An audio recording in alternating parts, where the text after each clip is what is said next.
एक सुंदर कविता आहे, वेळ नाहीये असं म्हणणाऱ्या प्रत्येकासाठी। 12 तासाचा प्रवास 4 तासांवर आला तरी माणूस म्हणतो वेळ नाही। 12 माणसांचं कुटुंब 2 माणसांवर आलं तरी माणूस म्हणतो वेळ नाही।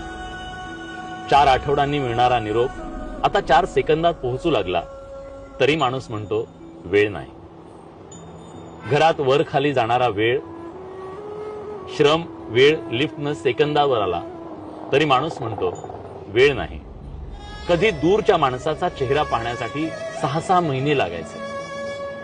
आज एका व्हिडिओ कॉलवर माणसाला पाहू शकतो, पण तरी माणूस म्हणतो वेळ नाही। बँकेच्या रांगेत तासनतास उभं राहायचो, आता मोबाईलवर काही सेकंदात व्यवहार करतो तरी माणूस म्हणतो वेळ नाही।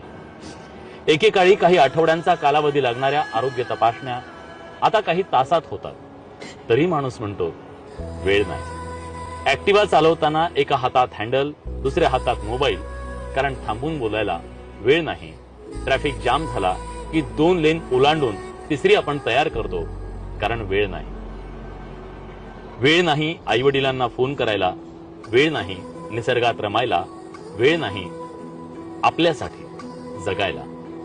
पण वेळ IPL साठी आहे, नेटफ्लिक्स साठी आहे, सटरफटर रील्स साठी आहे, राजकारण्यांवर भरघोस चर्चा करायला आहे, पण स्वतःसाठी मात्र नाहीये। जग सोपं झालं, गती वाढली, तंत्रज्ञान जवळ आलं, अंतरं संपली, सोयी वाढल्या, संधी वाढल्या, पण माणूस वेळ नाही म्हणून स्वतःपासून दूर गेलाय।